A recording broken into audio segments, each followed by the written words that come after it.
of Fast Cars, Fast Girls with Abby and Molly. So, well, here with us today, he is Twitter famous. Very Twitter famous. Very Twitter famous. Not to mention infamous within his own mind. But we have today with us a real treat, actually. Faux Willpower. And if you don't follow him on Twitter, you are missing out because it's nothing but a good time. Some great hot takes and always hilarious content. Yes. So, without further ado, Faux Will, welcome. Well, thank you so much for having me, guys. It's a pleasure to be here. I'm not sure I agree with everything you said, but you know. Okay, we'll allow it. It's fine. I'm not famous, not Twitter famous, but I only have 1,500 followers. So who knows? I mean, only. Only. Okay, only. I mean, that's true. Well, here's the thing. When you consider our age, if you were 21, that would be shit. But considering that we're older millennials, that's actually pretty good.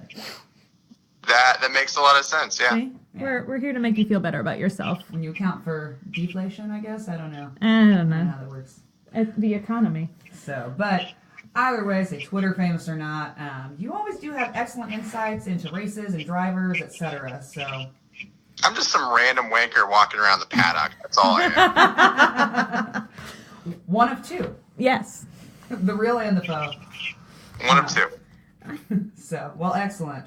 Well, first off, I think we'd be remiss if we all know what the answer, who the answer is, but your favorite driver. Santino Ferrucci. We'd like to thank you for coming on our episode, and we'll talk to you later. Click. No. So we asked Faux Will on because, our president of our track was too busy. We decided to Really? do.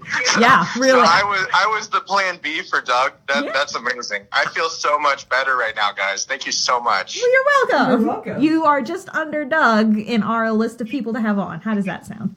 I am plan 1B. That's phenomenal. The 1A is Doug Bowles. Yep, you are. So today we are recording actually on President's Day. Yeah, it's true. So for those of you who are disappointed that we don't have Doug Bowles, don't worry. We will have him soon. We couldn't work out the scheduling in time for President's Day because he's busy and so are we. So instead, we're gonna do a state of the series. We're gonna stick with the political vibe. Like the President's Day holiday and whatever. We don't really get political on here. So we're gonna do a state of the series. And kind of really what that means is we're going to look at 2019 and talk about shit. Yep.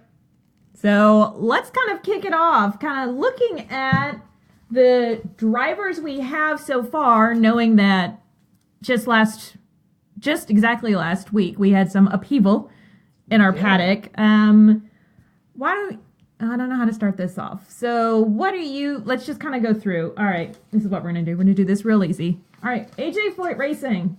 Thoughts, guys? Terrible. Brevity. Oh, hilarious. Well, okay, so AJ Foyt Racing. So we've got TK and Laced again this year. Yeah. I really hope that TK has a better season. I hope the team has a better season. Since this is actually the second year of them doing what they've said that they wanted to do for the last 4 years. Don't say it. I'm not going to say turn it around. You said it. I'm not going to say it. But I do hope that they put in a better showing than they did last year. I hope that some consistency among the drivers makes a difference. Mm-hmm. I think consistency is definitely a great word for AJ Foyt Racing. That the one thing I can say about last year is it really shows, what somebody like a Connor Daly and Carlos Munoz were up against when they were racing for that team in 2017. Yeah. You bring in a veteran like TK, and for him to struggle even worse than what he was struggling with Ganassi, Mm-hmm. It just shows where AJ Foyt Racing is as a whole. I don't think that if there was an open seat and I was a driver on his way up in my career, that would really be a realistic landing place for me. Mm-hmm. I think that those seats are starting to be where it's the end of a career thing. It's really hard to really progress forward in your career if you're driving either the 4 or the 14.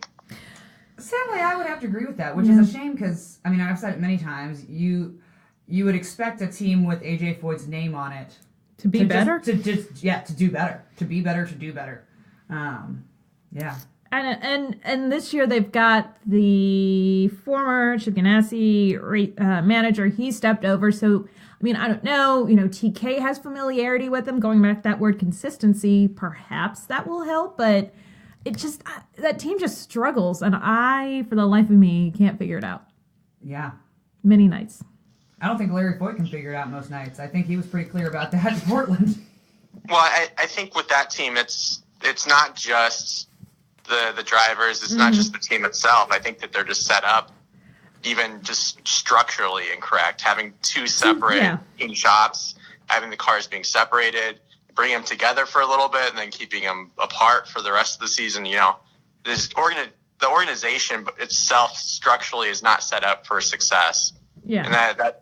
And then it's unfortunate that it's taken so long for them to realize that. I know that they've done some things to try to make that a little better, bringing both cars into Indy for the month of May. But you know, you don't see a Penske with an Indy shop and having two cars, and then having a Charlotte shop with two cars. You don't see. Well, you saw Ganassi with two shops, and you saw that they had a clear B team. Yeah. You know, that's just not something that you're from a two-car team having completely separated is going to drive results.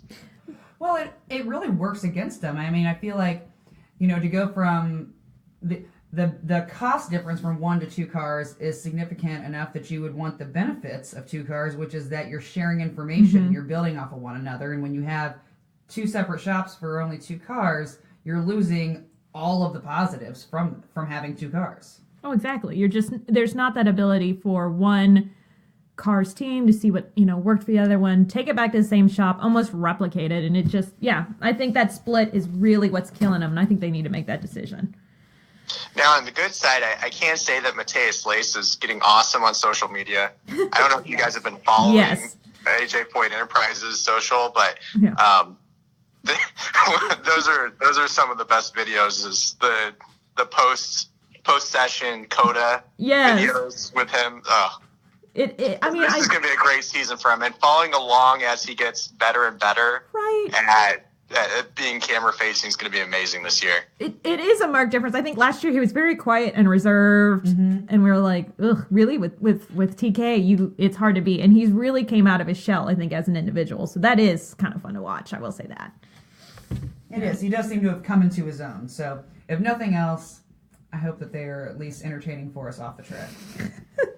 Well, they are entertaining on the track, but for the wrong reasons. All right. Let's do Andretti Autosport. I mean, well, I feel like my statements and thoughts on the drivers in Andretti Autosport have been said multiple times, but I'm very excited for quite a few of them. Not so much for one, but maybe now having an ownership stake in his car will help him realize that he needs to put in some work. Maybe not. Fair. But we'll see. Fair. Faux will. Well, you're talking about Marco. But, I am talking about Marco, yeah. You know, Marco and I have a really contentious relationship. For all my followers and anybody that knows. Are you not? There's no love lost. Are you not allowed to speak because of pending litigation? I have to be careful here. The restraining order, the terms of the restraining order, that very careful. In fact, I have to. There's certain tracks I have to be careful on how I get to Will's pit because I'm not allowed to go within a certain amount of feet of certain people or certain podcasts hosts that are really good friends with him either. But anyways, no, from Marco, you know, it's kind of interesting because he did have that team owner aspect. Yeah. That started last year, and I know that this year he's going to be focusing more on just getting into just driving it, letting everything else go, and only focus on driving, which I think will be a really good thing for him. Yeah. I know that he's gotten a lot of pressure. There's a lot of just external influences that really affect his results. And honestly, I can't wait to see what with just focusing on getting in the car and driving it, and not worrying about being the setup leader for the team, not worrying about, finding sponsorship, not worrying about all the other external things that he's been worrying about and have affected his performance have done. He did get a pole last year at Detroit, which in the wet, which was shocking. And it wasn't necessarily a thing where, the team was timed correctly or any of that. It's like that he actually earned that pole. He did. Maybe one thing where Marco wins this year, and it's been 8 years. So, he's definitely due for it. I'd love to see him in victory lane. I run an account at Did Marco Win on Twitter, which is great. And I got a whole graphics package ready for this. Okay. I'm ready for you want to win. For celebrating. All right. Well, maybe we can make that happen. No, I can't sympathize, but I can understand that, like, being that sort of legacy, I hate the term legacy driver, but that's what it is. That that pressure to win must be almost insurmountable at times, and it's been so long that hopefully, now that he's brought more people into this team, or his like offshoot of a team, his grandchild, I don't know what to call it, but like now that he's, as you said, he's not making the decisions, he can focus more on racing. We've heard that he gets very like determined and dedicated about what he eats and all of that before a race. I feel like, maybe something good can come of that. Yeah, he definitely has quite the regiment ahead of time. I mean, he really watches what he eats, and, he takes very good care of his body as far as working out and things like that. I mean, as do, all the drivers. Yeah. I mean, they all take good care of their body, but, he's very conscientious about what he eats, and I think it's, for 3 or 4 days prior to a race weekend, he doesn't even drink any alcohol. Yeah. And so, we have made jokes in the past that, that it didn't seem like he really wanted to drive. He just couldn't break it to his dad and his grandpa. But, the more I learn about him and kind of his, pre-race ritual and things like that, I think he really does want to drive. Mm-hmm. And hopefully, having other people kind of handle some of these things behind the scenes will give him the ability to focus completely on it. Because, again, I'm with you, Will. I would enjoy seeing him in victory lane. I would be happy to see him. I don't want to say somebody's due for a win, but like, okay, it's time. Yeah, I definitely think that he, has put in a lot of work, and I think if he continues to this year, that he could definitely pull out a win, or at least a podium. Yeah. So which would make his fans happy, would make Andretti fans happy, and I mean, it'd be a great story because it's been a long time. That's true. But yeah, I would not be upset to see him win something. I mean, and then kind of as far as the other guys on Andretti, I mean, I think this is going to be a fun year to watch. Zach Veach, I think he's continuing to grow as a driver. I am always excited to see how he's done. I love that he's just embracing how many times he's caught on fire. I know, he's that's just also embracing funny. the fireball Veach and tweeting the fire emoji, and I'm here for that. I think that he is just going to be more and more fun to interact with off the track and to watch in the car. Also, I will say, going back to Marco, I feel like he is slowly coming out of his shell as far as interacting and joking around and things. I think that he's becoming more able to kind of, Well, except for pending litigation with Will. Well, except for that pending litigation. But he does seem to be able to take a joke a little bit better than he has in years past, I'll say that. But yeah, Veach, I'm very excited about, because I think he's just going to continue to grow and kick ass. What do you think, Fo? And with it being a sophomore season for Zach, it's definitely going to be a great time for him to show what he's capable of. Yeah. He's finally got up to the big leagues after all that work that he's put into it, and he's got a really great partner with Group 1001. Mm-hmm. They've given him a lot of support. They've given him the stability of knowing that he's still going to have a seat. Even after last year, even after whatever happens this year, he's got another year. Yeah. And plus, they've given him the best looking livery for the year. And with that blue and yellow car, that's Gainbridge livery is sweet looking. Yeah. It is. It might be one of the better looking cars out there. So I think Zach's definitely going to have a great year. Mm-hmm. It's going to be a second time around at every track. He's not going to have to spend so many resources learning the track and learning how the big car handles on the track. This year it's going to be more about being able to get out there and hone his lap times and get his corners right and get the braking points and everything that you need to do inside the car, instead of spending time kind of understanding how the big car relates to the small car and what he needs to change. So I definitely see a lot of good things happening for Zach coming into his sophomore season. Oh, I definitely agree with you on that one. No, it's just going to be fun to continue to watch him. And then there's Ryan Hunter-Reay. Just doing Ryan Hunter-Reay things. He's one of those drivers that's just, I'm going to bring the car in. I'm going to place pretty well at the end of the race. He got the Detroit win. He had multiple podiums. He's one of those solid guys that's just there and is out there and is driving and doing a fine job. Yeah, and he won Sonoma too. Yep. He did. Everybody forgets that. Everybody forgets that because he's the most forgettable driver. Stop. No, I mean, I really enjoy Ryan Hunter-Reay. He's very nice. I think that he's a skilled driver. I think that he is like the penultimate gentleman. He is adorable as a dad. I mean, we were talking to him face to face, and he was like, "I'm sorry. Do you mind if I take this? My kids are FaceTiming me." And we were like, "Absolutely, go ahead." And then he went to answer, and they hung up on him, and he was like, "Okay." And so, I enjoy that. But he's very much that like PG rated family fun kind of driver. And that to me makes him a little more forgettable, just because he's not doing anything too wild or, Well, and everybody remembers the Detroit win because he jumped in the fountain and was like really living it up. And that's why we all remember Detroit and not Sonoma. Yeah, because it seemed, almost out of character for him. But I would like to see him come out of his shell more and not be quite so forgettable. Not be quite so much dad life. Yeah. And I think one thing about RHR is that he really struggled in the Aero Kit era. Yeah. Looking back at the DW12, that's when he got both his championship as well as his Indy 500 win, and multiple wins every year consistently. And then in the Aero Kits, I think there were a couple of years where he didn't even win anything. It was quite rough. Yeah. So to have 2 wins last year with the new car, maybe the new car is a little bit better for his driving style than what it was before. Because I remember back 2016, 2017, that type era, he was nowhere to be found. No, it wasn't great for him. No, I was just thinking he had the weird crash. Yeah. No, it wasn't good. So Pocono and then Pocono again. Yeah. Yeah. Oh, Pocono. Goodness.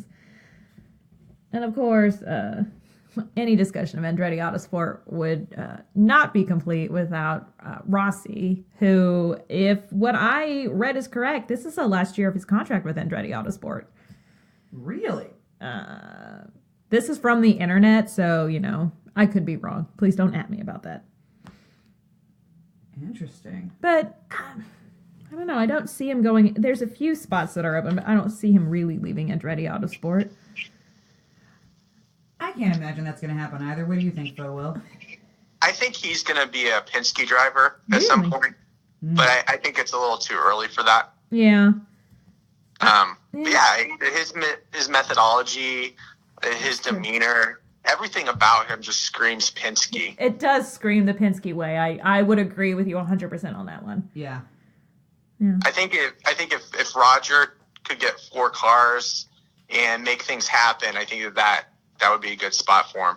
But he's having fun with Andretti. He gets along with the team there. Yeah. He's part of that whole social clique that's part of Andretti and part of the Honda side of the series. So, it's one of those things where his inevitable ride in a Penske car is going to be probably 5 years, one contract down the road. Yeah, that sounds about right. I can see that. I mean, he's already driving in their sports car team, when everybody lost their damn mind. Yeah. I will say I would agree with that assessment, Fo. With the exception of if Penske throws a shit ton of money at him for next season. I would say, yeah, with enough money, it'd be like, well, guys, we can still hang out during the week, but I'm about to dip. Because I think, as long as Rossi has another good season, that he will have a lot of bargaining power when it comes time to discuss contracts. I mean, I don't see him not having a great season unless something weird happens, because it was a fantastic season in 18. Nothing, the car's really the same, so now he just knows it even better. I mean, he was the driver who consistently, when people were bitching about how they couldn't pass, it was like, well, except that Rossi passed everybody. So Made it fun to watch. All right, it did. I think I did these alphabetically. So now with Arrow, it's Arrow Schmidt Peterson Motorsports. We should not forget the Arrow now. It's a whole thing. We should not. It's a whole thing. So Arrow Schmidt Peterson Motorsports. Marcus Ericsson and everybody's favorite Canadian, James Hinchcliffe. Everybody's favorite Canadian bird. Yep. I'm excited to see Ericsson in a car. He's coming from the Formula One experience. It's going to be fun to see that first race, how he handles it, because it's a street course. So yeah, so he should feel, a little better. mostly at home. But a different car. I'm excited. I'm expecting good things from him this season. He's. I mean, we've got a great rookie class. It's going to be hard to pick one. I think St. Pete's going to be a lot like last year, where from the first practice session on, we're going to be surprised about how fast the seven car is going to be. It was, yeah. I agree. I feel like it might almost be kind of like a repeat of Arrow Schmidt Peterson's rookie. Taking the pole. Yeah, taking the pole, possibly stealing the show. Yeah, I mean, I'm okay with that though. I am too. Yeah. I am too. I enjoy that team, and of course, I love James Hinchcliffe. I want to see him. I want to see him do better this season. He didn't do horribly. If you He think did not. He did not. He missed out on Indy's double points and still finished the season 10th. Yeah. I mean, it's just interesting that you can't really. You can't. I mean, that's a fact that's it stands out to me. So Yeah, very hard to still finish 10th when you missed out on a double points race. yeah, and I don't know when his contract is up with Arrow. He signed a multi-year in 2017. Yeah, I don't know. I don't. Either. I just. I can't see him leaving either. Anyway, what do you think, Fo, about Ericsson and Hinch? Well, I definitely think that Ericsson's going to have a better year than what Hinch does. Yeah. I'm not big on the statement. Hinch train. I know. I like him, but the on-track results just aren't there, even factoring out the Indy 500 last year. Yeah, I think that it's going to be really interesting to see what he does having a full-time teammate that isn't just an also-ran. As much, comparing yourself to a Leshen isn't the same as comparing yourself to Robert Wickens for a full season or Marcus Ericsson for a full season. So Yeah, it'll no. be really interesting to see what happens at the end of the season. And I imagine that Marcus Ericsson's going to have better results than what Hinch does. I mean, I definitely think he's really going to push him and challenge. I think there's going to be a lot of comparison and pushing coming from a good teammate, which is kind of what you want. So Yeah. it will be interesting. Yeah, I mean, much the same as Robert Wickens did last year. What was it that even though Robert Wickens obviously didn't finish Pocono and didn't race any other races, he was 11? He was probably going to be about fourth If or he, fifth in the points. yeah, if he had finished, I think no, he but had, even without doing no, those, he was 11th. Oh, was he? Okay. They were right next to each other. It was weird. Okay. It's okay. Oh, it was like going into Sonoma, he was like 7th, I think. So, yeah, it was something like that. I don't remember, but It's like even with him not doing those races, his points were higher than Hinch's until the last race. So, yeah, I would not be surprised that happens. It would make me happier for Hinch to do better. Yeah, to just do better. But, Sorry, that sounded like rude just to say do better. but yeah, that's what I mean. But do better. Yeah. I don't know, but I mean, I think it'll be interesting to see him at Indy, just because his history at Indy is he has a shitty year at Indy, and then the next year he comes out and does something well. So he got bumped this year at Indy, and I don't think they're gonna let that happen this year as a team. I would fucking hope not. So that's gonna be something to watch, I think. We'll see. Yeah. Um. I would hope that they've learned from their mistakes last year. Well, we would think that. Maybe scrap that and put him back in the gets to go right back in line, not dick around till the end of the day. Well, that's a good point. I wonder what Arrow Schmidt Peterson's going to do with additional car entries for the 500. Yeah, 'cause typically Jay Howard is with them in the 7. Yeah.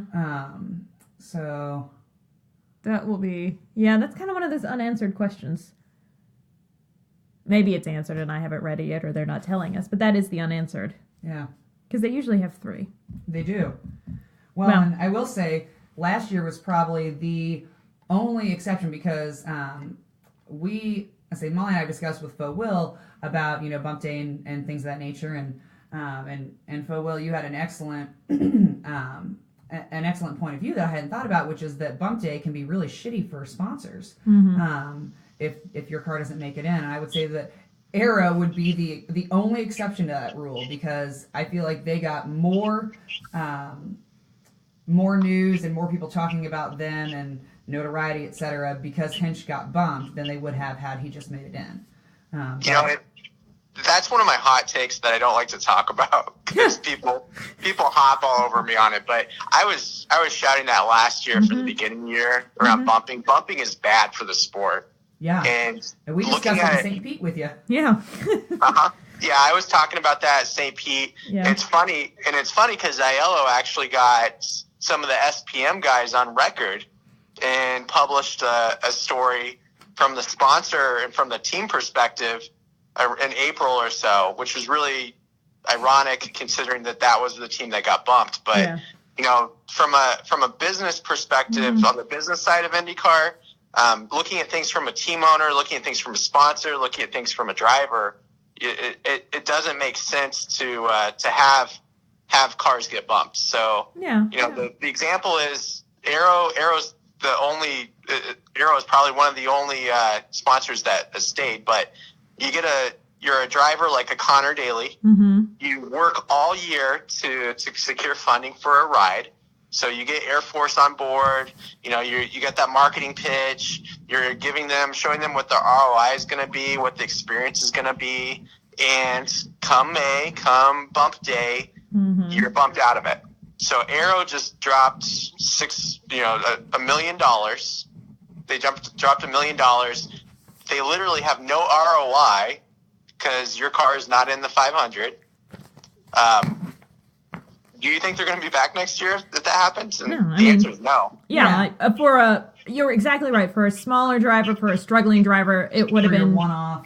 Yeah, that's traumatic. And I think because of the circumstances, because it's Hinch and he pulls in a lot of people already watching him or wanting him to do well, that's kind of why Arrow probably, I don't want to say they broke even, but at least they didn't get completely slammed out of the whole thing. And the worst part about it is, so what is the benefit of bumping? And the reality of it is it's cool for fans, but fans forget about it about a week later, unless it's something super significant like Hinch getting bumped. Like if that was Pippa getting bumped and it was the 7 car getting bumped last year, we wouldn't even remember. It'd be hard for people to say who got bumped. No, I think that was exactly what happened, was that all of the fans were like, yeah, man, let's have bumping. And then when Hinch got bumped, everybody was like, oh shit, that's not what we meant. We thought one-offs would get bumped and not like series regulars. Yeah. It was very interesting last year. Yeah, it was not who I would have expected. Yeah. I think, and if you look back at 2011 with DHL and Ryan Hunter-Reay getting bumped, if they wouldn't have bought into that, I guarantee you DHL would have ended their relationship, and we wouldn't have 8 extra years plus the remaining balance of that contract of partnership with DHL. We would have lost one of the best sponsors in the series right now. Yeah. Just because of bumping. Yeah. Yeah. I get it. So I get it from a fan perspective. I understand that it creates drama. I get that there's so much history behind it. But with all the realities of the way the economics of the sport are, it doesn't make sense in modern IndyCar to do something like that. Yeah. Well, and that goes back to, the costs and benefits of how the series is set up and how we're, more of a quote-unquote spec series right now and this and that. It's not like back in the day where you could kind of Frankenstein together your own car with some other people who knew their way around cars, and you could, show up a week before with exactly a bus engine in your... Exactly. Just, show up with the, trashiest looking car that can go fast, and if you didn't make it in, you didn't make it in because you hadn't invested that much money. I mean, we just don't live in a world that it's like that anymore. It's like to go through the practice and all that in qualifications. I mean, even if you don't make it into the race, you have put in a sizable amount of money. Yeah. Yep. Yep. And if Napa wouldn't have got in, Rossi would have got bumped the year that he won the 500. Yeah. I mean, Napa wouldn't be around. Napa wouldn't have been around. That's 100% it. Yeah. Yeah. Yeah. Well, that was on the list, but yeah. I mean, it could happen this year. We'll see. I don't know. We're kind of teetering on the edge for bump day still. Yeah. Anyway. All right. That took a rabbit hole that I love. Oh, up next is Carlin Racing, and All right, so Carlin Racing. So our only full-time with Carlin is Max Chilton. and then it's Campbell for about 5, and then we're thinking maybe RC Anderson. Yes. It sounds like his sponsor wants to do some races. There's still a lot of open seat time for Yeah. that ride this year. Yeah, it'll be interesting. I know RC Anderson's looking at the 500 as well as I think Long Beach, maybe a race or two more. But Carlin's definitely really interesting for the 500 again. It's because of one other entry that they're providing. But the tech entry, the technical partnership. But it'll be interesting for the season, just having Chilton as the only full-time driver, and then having a series of drivers in the second car. I wasn't really impressed last year with the results for either of those teams. No, I was not either. No. I wasn't either. I expected Max Chilton to do better than he did last year. I mean, I didn't expect him to be, a championship contender, but I definitely expected him to do better. I feel like he's had enough, good moments that enough of them should be falling into place all in the same race. Carlin's one of those teams that I don't think they're going to get better this year compared to last year. No. I would put them where, in fact, they've kind of slotted into kind of where like Dale Coyne Racing used to be. Yeah. Yeah. Oh, Dale Coyne. Yeah. It's going to be a weird sophomore year for them. I think this is their sophomore IndyCar year. Yeah. Sorry. Took me a minute. It is. I feel like, aside from their performance, I feel like they've got a good team. Like, just as far as the people involved in whatever, they seem to be invested in their drivers. And we had asked Max Chilton last August how it felt to be driving for Carlin in IndyCar, and because he drove for them on the road to Indy, and he said it felt like coming home. And so, that's always something that, when you hear that from a driver, kind of makes you feel like, okay, they don't have all the pieces, but they're doing some things right. Yeah. So, I don't know. I'm kind of with, I think the consensus is, Yeah. shruggy. I mean, I'm not throwing a bunch of money on that team, I'll tell you that. I will not put any money. Oh, well, speaking of teams that you can throw money at, Chip Ganassi Racing, the GOAT, and Felix Rosenqvist. Yeah. Who I'm excited to see. I think it'll be interesting to see Dixon with Felix. I mean, Felix has a little bit of experience. He did the 2016 Indy Lights. He did real well on a couple of the street courses, which our schedule's now heavy. So, I mean, I don't know. Maybe he's rookie of the year. They all could maybe be rookies of the year. That's though. very true. I like Marcus Ericsson. I expect good things from Felix Rosenqvist this season as well. I expect good things from Scott Dixon. I feel like if Scott doesn't have a good year, we're all just going to go start drinking somewhere. Right, like unless he has a stroke, I just can't imagine. Don't put that evil on I him. would never put that. So, I feel like Scott Dixon's going to do well. But what'll be interesting is I'll be curious to see if, as a rookie coming in, if Felix has a problem having his car set up almost identical to Scott Dixon's, because that's kind of how Chip Ganassi does their stuff, is that both cars are set up the same because that's how Scott likes it set up. And as far as I know, they've not changed that, which can shortchange the other driver if they don't drive in a similar fashion. So that is interesting. Yeah, that'll be something that I'll be interested to see if they are going with that pattern again this year, or if they're going to allow for some more variety between the setups. The thing I'm more interested in with Chip Ganassi Racing is it's really the first time that Scott's had a quality teammate. It's been a while since he's had someone back in the Dario days, and you know, granted, I think that they've suffered a little bit by not having someone else besides Scott to help out on the setup side and to provide feedback and that end. But I also think that Scott's benefited greatly by not having a teammate challenging him for race wins. So it'll be interesting to see, because I think Felix is one of those guys that'll be able to step in. He's going to win at least one race this year. Yeah. And it's going to be something where it's not going to be where it's a good track for Ganassi. They nail the setup, so it's Scott's race. It's going to be more of like a Penske where the Ganassi guys nail the setup, and now Scott has to race his teammate for the win. I'm thinking that's what's going to happen. I'm 100% with you. I really think that Felix is going to come in and really push and challenge Scott.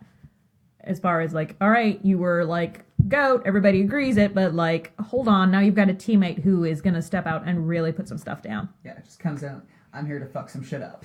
Just come out swinging. So I'm excited. It'll be interesting to watch that. I keep saying that with every team. I should just stop saying it. I would be very excited to see Scott's rookie teammate give him a run for his money. I think it'd be fun. I think, yeah. And I don't feel like Scott's going to have any hard feelings about that. I mean, he likes to race. He likes to drive fast. I think that he will be just as excited about having a teammate that pushes him as the rest of us are. Yeah, I agree. Well, I think up next is the team that apparently has your favorite driver on it. Dale Coyne Racing, Santino and Sebastian. Oh, I didn't notice they both start with S. Look at that. Oh, they do. Aw. All right, Fo, what do you think? I think Sebastian Bourdais is going to be a typical Sebastian Bourdais this year. Yeah. Couple wins, probably win St. Pete again. That'll be interesting. Yeah. But yeah, Santino, that's where the most discussions on track forum and on Twitter are going to be about with Dale Coyne Racing. Oh, the internet. Yeah. I used to think that Sebastian Saavedra had the best hair in the series, but Ferrucci's definitely taking that title. From one curly hair to another, like, I appreciate it. But he's giving me like Justin Timberlake early NSYNC vibes with that hair. Mm-hmm. A little bit. But, it's just me. A little bit. And then from a livery perspective, when I first heard about the all chrome, I thought that was going to be amazing. Mm-hmm. But that car's terrible on track. It only catches it. It only looks good, like, if you're hitting a good corner or something like that. But otherwise, you're just like, why is this car gray? What's happening here? It just looks like they couldn't find any sponsors. Yeah. Yeah, it completely obscures all of his sponsors. Mm-hmm. You can't read anything. It looks great for certain types of photography, but on TV it looks terrible. It looks terrible in person. It looks terrible racing near him. And it just looks really good when he's taking his Tinder selfies, is what you're trying to say. Yeah. Okay. Well, and the good news is that I was really concerned that it was going to be blinding for other drivers that were racing around him. That would impact the top of the standings in certain races. Maybe impact the race winner. But then the advantage of that is the Santino Ferrucci. So that's only really going to impact your front runners when they're coming around to lap them. When they pass him. Yeah. And that's only for the first quarter of the race before he wrecks out. Yeah. Fair enough. Yeah, I would have to agree with you. That livery to me is the equivalent of your car being just primer. I'm surprised his sponsors aren't throwing a little bit of a fit about that, because it's going to be hard to see him on TV or anything. Like, I'd have been real cranky as a sponsor, but they did not ask me, and I am not a sponsor. And no, I'm with you. I mean, Sebastian's just going to go out there and kind of does what he does, win at least St. Pete, maybe another, do pretty good, bring it home, couple of other top fives, podiums, top tens. So I wouldn't be surprised to see this be Bourdais' last season. Yeah, you keep saying that. I mean, he's not getting any younger. I mean, neither are the rest of us, but he's not getting any younger, and I know that there have been discussions between he and his wife about him racing and all that, because especially with his bad crash 2 years ago. Mm-hmm. Has it been 2 years? Jesus. Yeah, it has been. I know that she wasn't thrilled for him to come back in 2018, so And initially, they weren't confirming him for the full season. They have, but initially they were, not really confirming one way or the other. So I almost wondered if he was going to do a part-time ride this year, kind of ease himself out. I don't know. So I hope he does well. I mean, I think he's a good driver, and I thoroughly enjoy him. That'll be Well, interesting. he's got a team that's basically all of his besties from his career. Yeah, I mean, So everyone that's around him it's basically the best situation that he could be in. no, I agree. I mean, it's a perfect setup for him because he's basically been kind of high man on the pole there for that team. So Yeah. we'll see. All right, up next, the new team, Dragon Speed, which might be the best team name ever. I'm sorry, it just might be the best team ever. Dragon Speed with Ben Hanley. They're doing 5 races, including the 500 this year. Oh, I don't know. My concern is they've actually scheduled the races they're doing so it doesn't conflict with the endurance calendar, because that's what this team does. Yeah. And I just worry they're gonna bite off more than they can chew, and that's a huge giant cliche I shouldn't have said, but oh well. Thoughts? I mean, Am I alone in that? It's okay. no, I hear you. I would say that I feel that it's smart to schedule your races when you know that you're split between two. That it's smart to schedule them so you have the fewest amount of I get scheduling. But I would agree that I hope that they don't think that that's the only thing they're going to have to do to make this a smooth transition, because IndyCar is a beast in and of itself. So I'll enjoy seeing Ben Hanley in an IndyCar. I will definitely enjoy that. But yeah, to be determined as far as my overall opinion on that. Yeah, team. I kind of. I don't know. Yeah. What do you think, Fo Will? Well, Hanley's got a couple wins in Formula Renault Yeah. from a long time ago, so he's got the talent.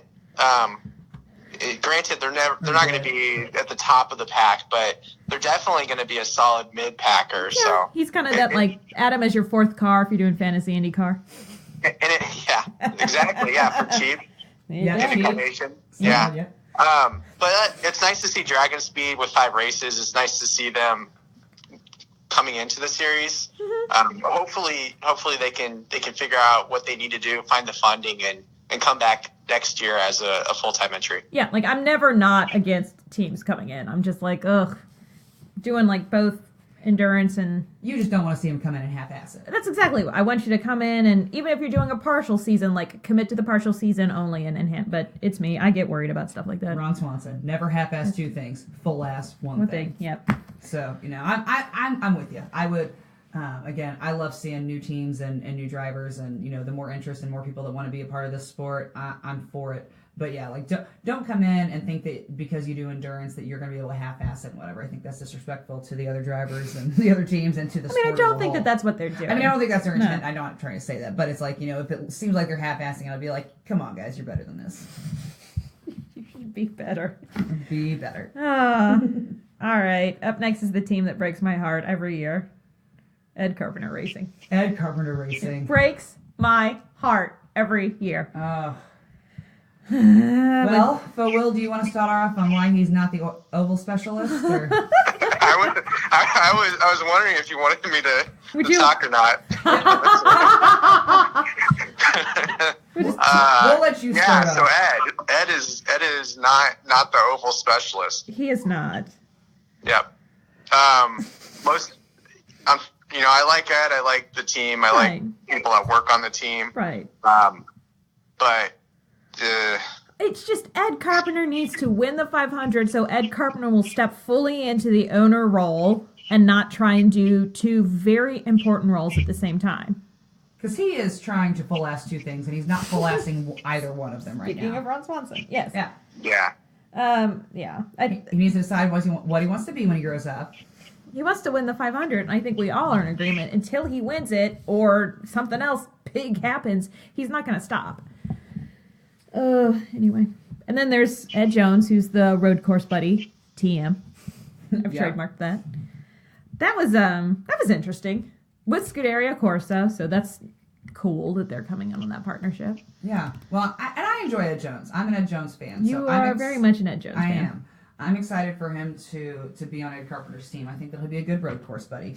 I think that each year that Ed does not win the Indy 500, he should remove one oval from his schedule. Until, like, if he wants to race the 500 from now until the day he dies, I'm fine with that. But I think that he could manage the team better if he was only doing the 500. Well, what's so funny is with the schedule now, the 500 is the first damn oval. Sorry, Yeah. now we're a PG-13 podcast. I just said damn.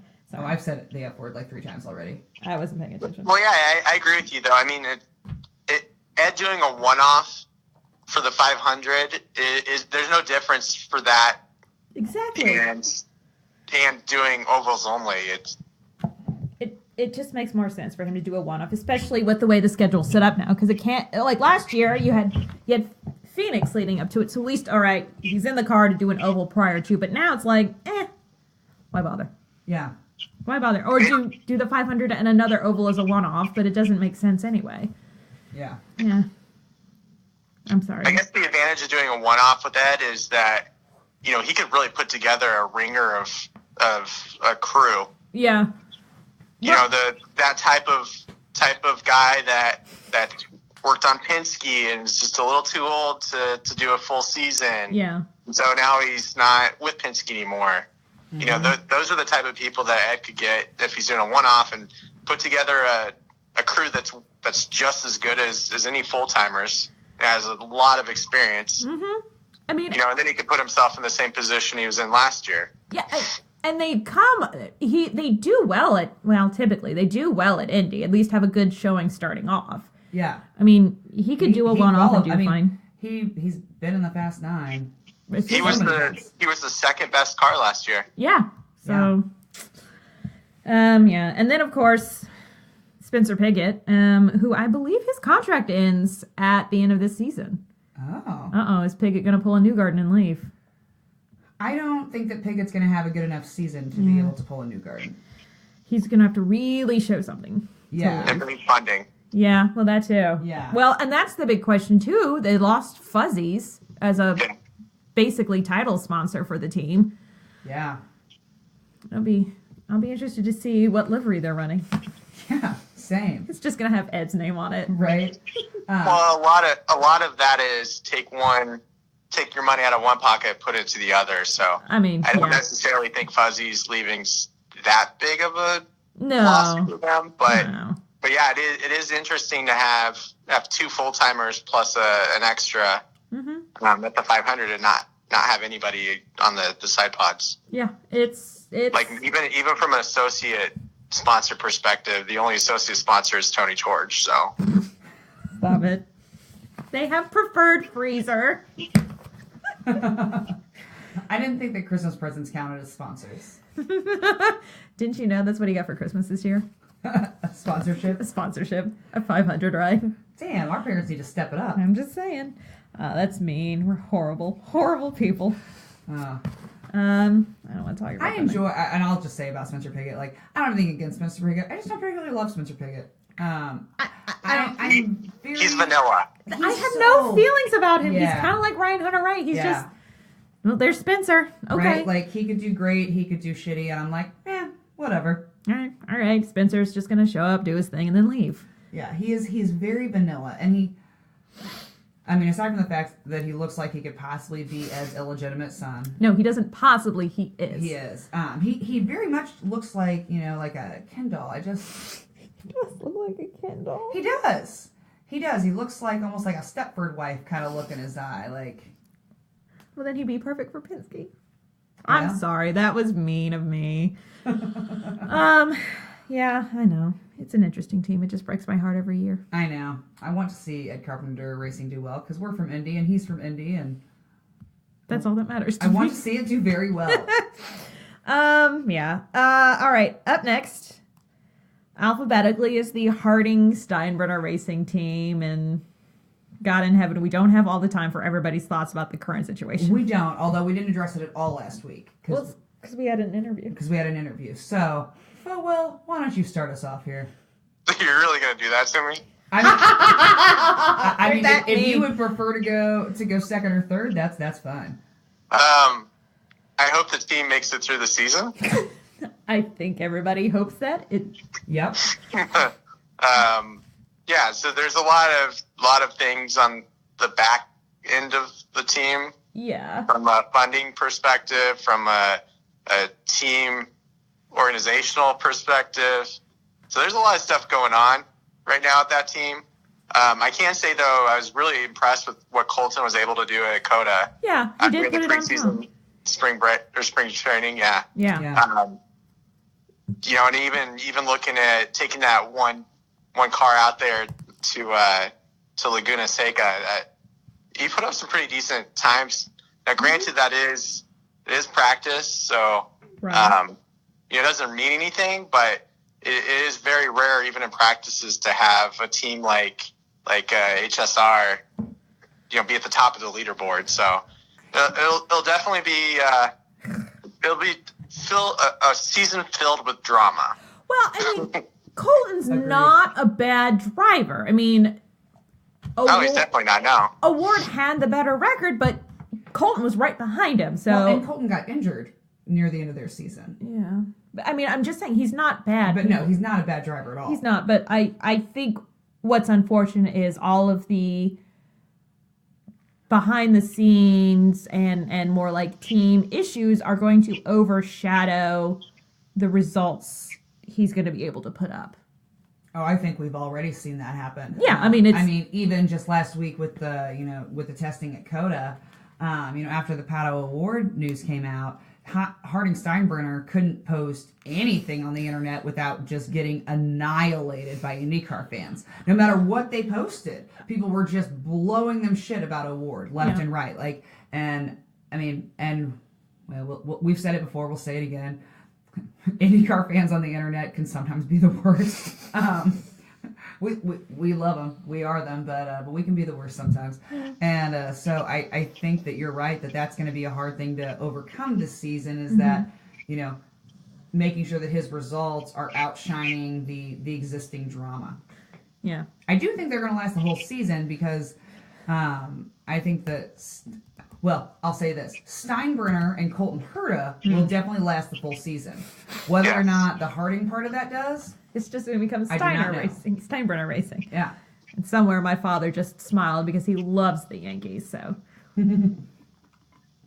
It'll be interesting. I mean, we'll see. Colton's a good driver, so it'll be at least fun to watch. And they definitely have a lot of talent on the team. Yeah. Al's still there. Yeah. That's right. Barnhart's still there. Yeah, everybody's still there. So and then they have the technical alliance with Andretti. Yeah. And you saw what Pato was able to do in the faux Andretti car at Sonoma last year compared to Herta, who was in the legacy Harding. Yeah. So that right there makes them a major upgrade from last year. Oh, definitely. Absolutely. There would have been no other year that you would have seen, the first testing of the year, that you would have seen a Harding car be in P1. Yeah. If that had happened, everybody would have just lost their minds because you just would have never expected it. So I think that, how well Colton did definitely shows, some of the benefits of that technical partnership and his skill as a driver. So I think it's going to be a really good rookie year for Colton Herta, regardless of the rest of the drama and all that. Yeah. At least on the track, anyway. Do you think fans are going to come around? I know Harding last year was kind of like a fan favorite. The Underdog. the Do underdogs. you think they're going to come around and forgive the team? I think that would depend on if Award is able to land somewhere, which I'm about 95% sure he will. If he's able to land somewhere, and then I think they might. Maybe not fully come all the way around, but it won't be as vitriol as it has been. I was just surprised about the reaction because I didn't think that was breaking news. I thought everybody already knew that wasn't going to happen. So I would actually disagree with Molly. I think that they are going to come around. No, I said they would. No, I'm saying I think even quicker. Regardless of what Pato does, I think that as motorsports fans, we also have a pretty short-term memory. And like you said, Harding's kind of a fan favorite as far as, kind of being the underdog, the Rudy, the whatever. See- But again, Harding's never a team that is somebody, there aren't that many people that Harding is their number one team. They're all in for Harding and Harding only. And so I think that, once we get a race or two in, I think that this news cycle is gonna flip around, and it's gonna be more about. As long as nothing else comes out. Well, that's true. If anything else comes out, that's gonna be a different. Because story, people but- were getting cranky because Gabby suddenly didn't have a ride last year.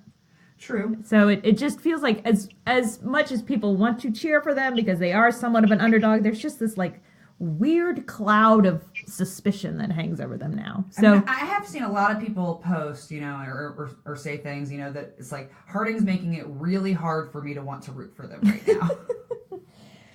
now. we'll see. The next one alphabetically is Juncos, who we are just. Can we skip them? I just am a fan of Juncos, and I wish they would have a full-time ride. That's really all I want to say about them. How about that? All right, next. Alrighty, next is, the 500 entry for McLaren, just because I was putting all the drivers who I knew. So it's Fernando. C20, what year is it? C2017, Indy 500. How about that? And then after... I don't agree. You don't? What do you think? What do you think's going to happen? So with the Carlin partnership, yeah. I understand McLaren Carlin because Carlin is the most. They've brought over their European mindset, so Yeah. they're the most European-centric team Yeah. in the paddock. Yeah. So it makes sense for McLaren to partner with them and bring them into the series. But if Carlin runs 3 cars themselves plus a 4th for Alonso, Mm-hmm. then none of those 3 cars on the Carlin side are anybody that are really going to be able to bring very much to help Alonso. I just don't see Fred being in a position to win. Now, top 5, absolutely. Oh, yeah. Maybe like P5, P6.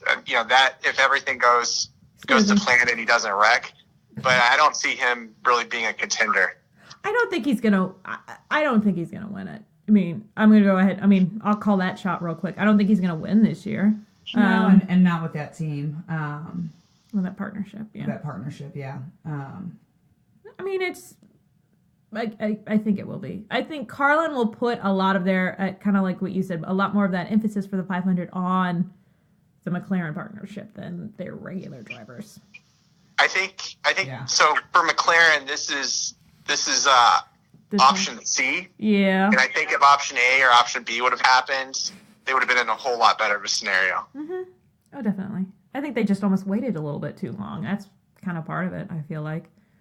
Yeah. We'll see. It'll be interesting.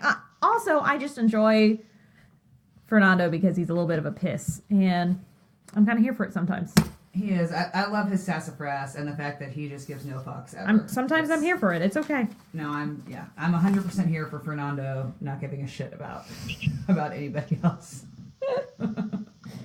All right, Meyer Shank Racing with Arrow Schmidt Peterson Motorsport, Jack Harvey.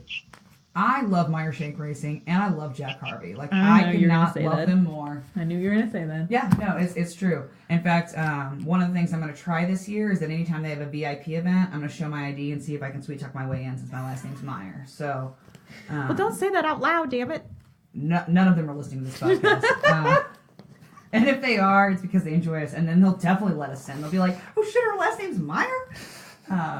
But yeah, so I enjoy their team. I enjoy what they do outside of IndyCar as well, and so that's one of the other reasons that I really love that team. But Jack Harvey is so much fun. I think that I would love to see him do very well this season. But he's a good, middle of the pack, maybe a little bit better finisher when he does race usually. He doesn't have a lot of do not finishes. He doesn't typically get caught up in wrecks and things like that. So he's always a solid 4th person on your IndyCar fantasy, on IndyCar Nation. But he also is just really fun, and I enjoy that he brings fun videos and other things on social media and more excitement to IndyCar, kind of drawing in the younger crowd. Thoughts, Fowell? Jack, I agree with you. He's a solid 4th IndyCar fantasy driver. He just doesn't. he has some flashes of brilliance, but he's just one of those guys that shows up and delivers a solid P8, P9, P12. And I can say I am disappointed though in 2019. I don't like the livery. Yeah. That car is the wrong shade of pink. I liked last year with the SPM. That like flex, yeah. Yeah, the chrome. Yeah. Yeah. The chrome pink, that was great. That was a beautiful granted, the car looks good. It doesn't look as good as what last year's car did, and last year's car was awesome. Well, no, last year's car was amazing. Although I will say, just talking as the team and as a whole, I do appreciate that. I think that they realized they were not ready to jump fully in, and maybe it had something to do with sponsorship too. I mean, that's like the whole other side we never talk about, but that they're just slowly increasing the number of races. Like, okay, we did 6 last year. Okay, now we're going to do 10. Like, Yep. hopefully the following season they're going to do a full one. So I enjoy that. I like a methodical step in. Well, and I think with Shank, it's one of those things where he's dipping his toes little by little. Yeah. Just because he does have so many resources invested in his IMSA program and Yeah. everything else that's going on. But the advantage of this entry is that it's another one of those entries where the sponsor is the owner with Meyer and Sirius XM. So, it's something that they don't really need to worry about finding funding.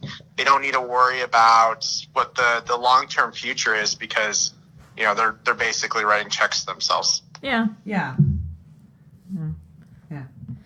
Yeah, that is definitely part of it. I think, like you said, he's a solid, He's 8th or 9th, etc. I think that's also part of my love for him because when I was a swimmer, I almost never won first place, and if I did, it would be because like half of the people on the other team were out with the flu, and so but I was a solid finisher, and so I kind of there's a special part of my heart that I'm like, you've got the passion, like I'm here for it, and you might not be on the podium, like but you're doing good shit. Yeah. That's part of my love for him. I know you love him because of you're in the same. We are the same Hogwarts house. Yes. That's why, and he's a Star Wars fan, so I understand it. He's a nerd, and we love that about him. He's a fellow nerd. All right. Speaking of non. Oh, and his mom is cool as shit. His mom's awesome. Up next, Ray Hall, Letterman, Lanigan Racing. Speaking of consistency, you know what? You guys go ahead and start on this one. I don't know what to say about this team. That has not been said. I expected a much better season out of. Well, Graham didn't do bad. I mean, they didn't do bad. I wanted them to do better, I guess, especially since they moved to this 2-car team where there should have been the ability to communicate and share information. And I'm wondering if that didn't happen like people thought. I don't know. Well, I think Sato actually had his best year of his career. If you don't weigh the Indy 500 on. Well, that's true. Yeah, Sure. that's going to knock a. I mean, it was a good season for him. I just thought that they would do better, I guess. But again, an inconsistent season. Yeah. Because Sato, you just never know. You never know if he's going to win or podium or if he's just going to stuff it. That's true. Yeah. That's where my love-hate with Sato. It's like, you just never know. Like, he could win it or he's going to stuff it in, like, the 3rd turn on the 1st lap. You never know. I don't have any particular, like, love towards Ray Hall, Letterman, Lanigan Racing. I mean, like, they're all right. I don't have anything negative against them, but I'm just like, meh, whatever. It's like, how are they doing? I'm like, man, they're fine, whatever. Will, any other thoughts on that team? I like Graham. I mean, I like Graham as a person. I think Graham's great. I think Graham's a fine racer. I don't dislike Graham, but I wanted him to do better. But yeah, you are right. You're moving from a 1-car team plus one off or half season, whatever it was, into a full-time 2-car team. Kind of that you would think that having a buddy to go out and run an opposite setup from you and practice 1 and practice 2 would give you some kind of benefits, but it just I don't know. Yeah, just there's just a meh season for him, That's exactly which is it. surprising. Just a meh. All right. Well, I know that both of you will have opinions about this next team, and alphabetically, it's the last team because I put them as Team Penske. So I'm gonna let you two just have a moment about Team Penske. Well, Will, you go ahead. So one of the biggest problems with Team Penske is that they cannibalize each other. Yeah. So I kind of talked about that with Scott Dixon finally having a quality-ish teammate where it may be something where he's racing against someone now. The problem with Team Penske is there's tracks where they do really well at, and because of their data analytics, because of their setup progress, everybody gets that. If Will nails it at Laguna, everybody gets that same setup. They look at the video and they see where Will's entry points are. They see where his braking point is. They see how he handles the apex. They're looking at his throttle on the out. It becomes a thing where all three drivers take their strengths and they all become it. So what happens is that you have tracks that Penske's not that great at, and that's usually a track that Scott Dixon wins at. And then you have those tracks that Penske's really good at, and you're racing your teammates. Joseph steals a pole from you by 1/10 of a second. And then Simon's out of nowhere. The strategy that the Simon's team goes with is better than yours, even though your car's just as fast as his. So what ends up happening is that from a championship perspective is that those guys take points away from each other. And as a result of that, they don't necessarily have the points that they should have. Someone of Joseph's caliber, someone of Will's caliber, and someone of Simon's caliber. Will should honestly be a 3 or 4 time champion, but things happen, like Sonoma in 2014, where Ryan Briscoe passed Will Power based on a pit strategy, and Will ended up P2, and because of that, he was actually in play for Fontana and ended up wrecking and having Ryan Hunter-Ray win the championship. That's stuff that happens all the time with Team Penske because of the mentality of the team, which is everybody races everybody. There's no team orders. And because of the fact that they're so good at sharing information that any advantages that one car has over another basically become nil. You have 3 cars that are the exact same at the exact same tracks. It's almost like an AI is being developed for an IndyCar team.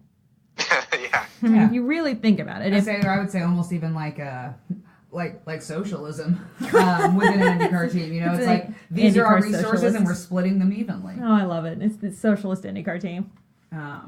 So, yeah. But yeah, I mean, the team itself has 2 of the top 3 drivers and 3 of the top 5. Yeah, I mean. So Penske's just it's crazy how much talent's there, and that's just the drivers. That's not even talking about the engineers and the rest of the people on pit lane. The non-drive staff of Penske is also just another stratosphere. Yeah, just phenomenal. Yeah. I would definitely agree with that. I would say from a driver perspective, that's a bad thing how they do it. From a team owner perspective, I mean, it's a good thing. RP's just trying to get them wins, right? And when you look at overall points throughout the season and how they've got they win, like the engine manufacturers win different things and blah blah. It's like if you get second, third, and fourth is going to get you more points overall than just first. Yeah. And so from a team owner perspective, I understand why they do it that way, but I do agree that it is oftentimes to the detriment of their drivers. That if they had a little more separation, we might see, might see a little different results. I can say that Simon really struggled last year with the new car. Yeah. It's the first year in a while that he didn't have a win. I don't think. Yeah. I can't remember. I don't think he had a pole either. He did not. He had 2 podium finishes, but no wins. Yeah, and that especially at the beginning of the season, it took him a while to really find his footing and figure out how to race it and merge his driving style into what best benefits the new Dallara. But by the end of the season, he had started I think he figured that gap out and was just as fast as what Joseph and Will were. Yeah, he definitely picked it back up, I think, but you could tell in the beginning that he struggled. Yeah, there was definitely more of a learning curve for him. Yeah. It was definitely not his best season. But yeah, it'll definitely be interesting because you have Will Power, who's the series best oval driver right now. I believe he's called an oval specialist. Oval specialist, that's right. And then Joseph, who's just crazy good. Yeah. And then add Simon, and that team is just a powerhouse. That team is a powerhouse. You can't. Yeah, that's the word you have to use for Penske. Whether you love him or hate him, you cannot deny that Penske is full of phenomenal drivers. Plus, they're a very special one-off driver for the 500 and apparently the IndyCar GP. Yeah, with Aleo joining in. Yeah. So, but yeah, very, very interesting. And I believe this is the last year on Simon's contract. And I think Joseph's. Oh. But I don't see Joseph leaving. It's kind of like the same with Rossi. They're not going to leave this. Yeah, I don't see him leaving either. Pagano, I don't necessarily see him wanting to leave, but definitely if he doesn't put down a better showing this year, I can definitely see RP not renewing. Yeah. Because, it's RP. Yeah, Roger Penske doesn't play around. So No. I hope that this season is a better season for Simon, and that he's, having had 1 year experience in the car, that he's able to show off what a great driver he really is. Yeah. Get some wins. Maybe the 500. He'd be such a fun Indy 500 winner. And that's nothing against Will Power. Will Power has been a stellar Indy 500 winner. He's been so much fun. Yeah. I think it'd be great to follow that up with Simon Pagano. Yeah, that would be fun. Yeah. Yeah. I know Phil Will would just. I'm like to still see rooting a for 2P. Will, though. I mean, I know. I was obviously, we're not going to. Yeah. No, I know you're sitting there. You're like, or a second year with Will. You're like, or Will could win it again. Thank you. Or Will could win it again, yeah. No, I'd be okay with that. I'm fine with that. .gif. No, it's. I mean, he swept May. Maybe he'll sweep May again this year. You never know. Will's kind of squirrely like that sometimes. He is.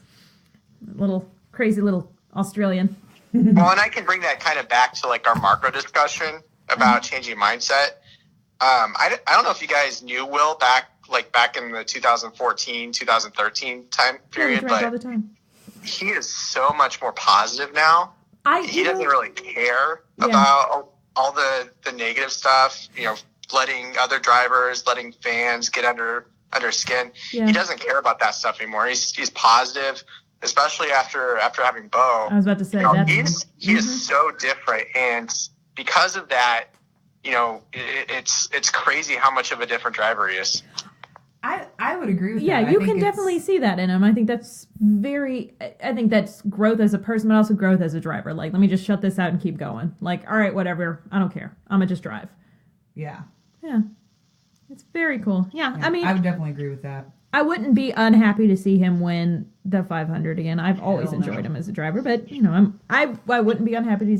There's a lot of people I wouldn't be. But now I say Will has been one of your favorite drivers for a while. He really has. I've always We just enjoyed quit watching. talking about it because every time you place a bet did. on him, he doesn't do well. Yeah, so we just quit talking about it because we decided that I was cursing him, so I didn't want to curse him anymore. right. She loves him so much she won't bet on him.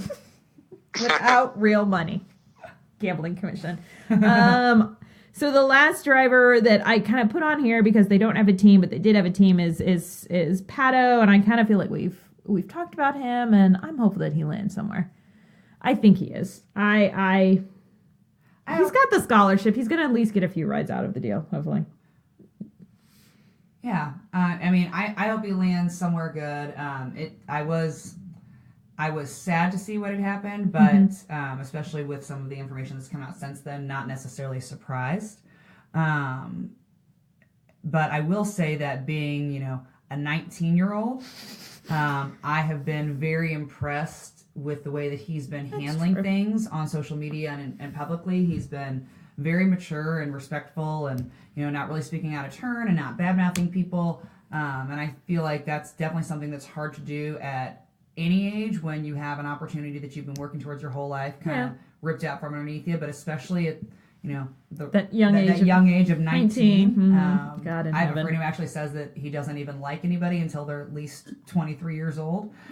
So because he's like, I can't deal with it. And so I was very proud of how Pato handled everything and the fact that it didn't devolve into a dumpster fire Which on it his was end. real close to already. Yeah. What do you think, Fo Will? Well, and he also turned some heads with his performance at the Race of Champions. Yeah. So, Yeah. God in heaven, You that know, was fantastic.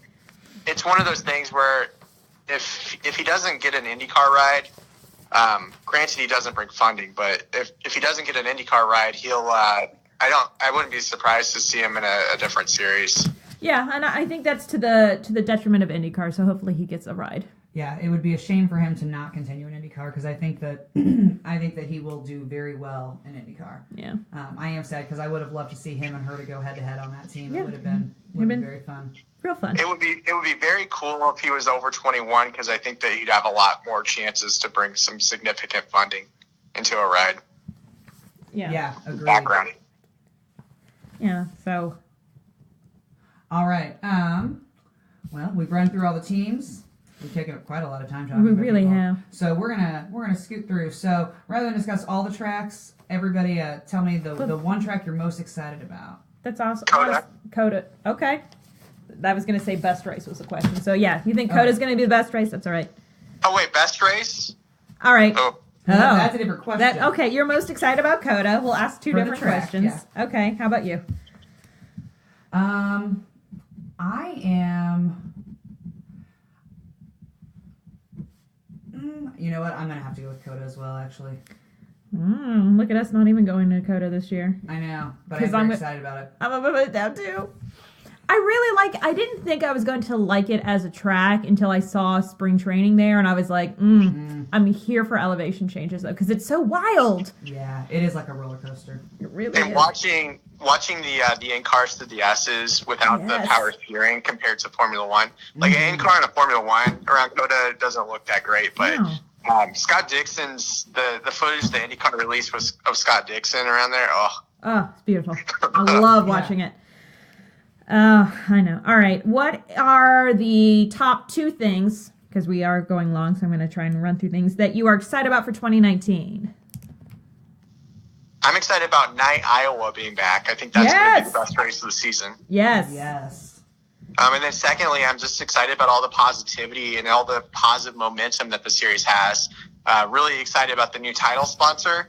That was probably the best thing that could have happened in that scenario for IndyCar. So amazing positive momentum with the title sponsor, with NBC coming in, with IndyCar Pass, which I think a lot of fans don't understand what it is and how cool it is. And just overall, there's just so much stuff that's happening right now for IndyCar.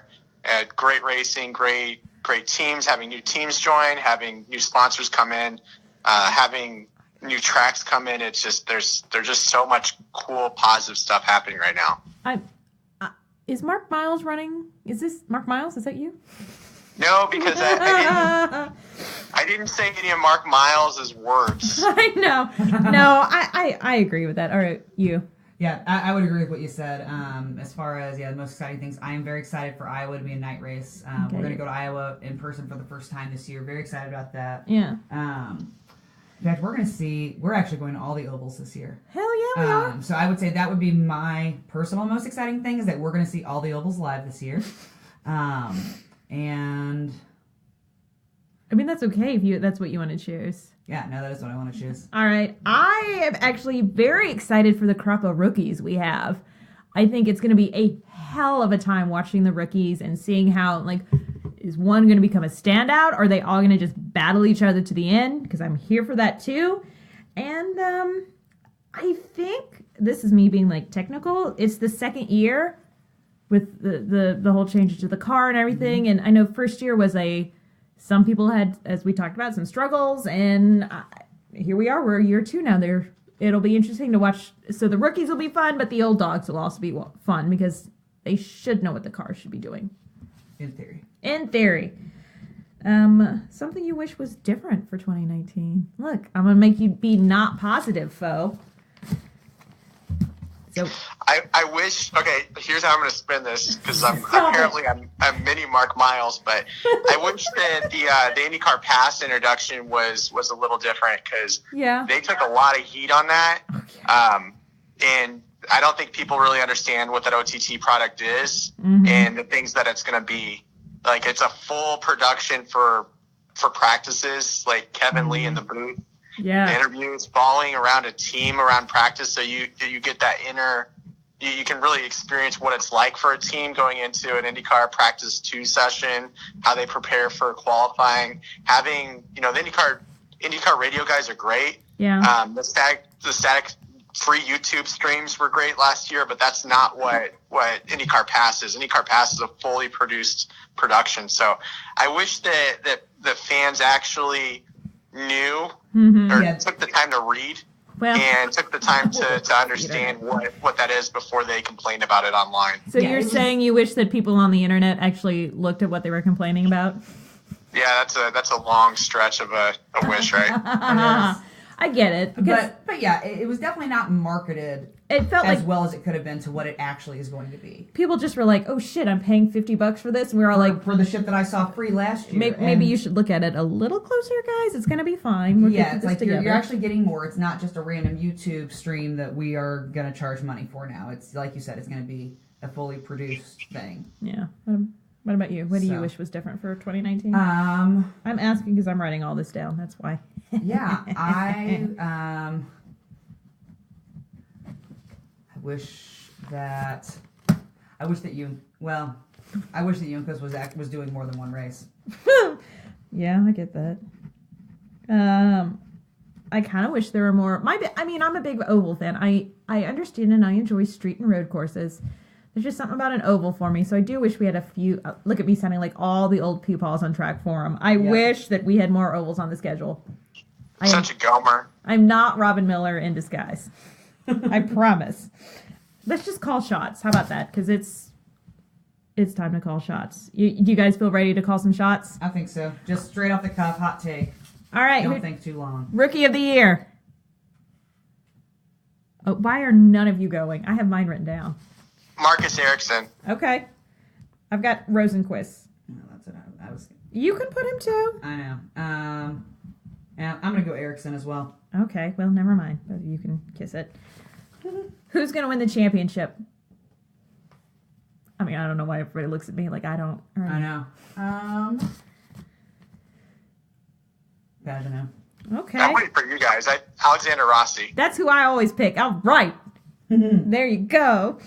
Sorry. Who's going to win the 500? I don't think I need to say this. No, I don't think you need to. I'm gonna go with a wild card, Marco. I was going to say Jesus.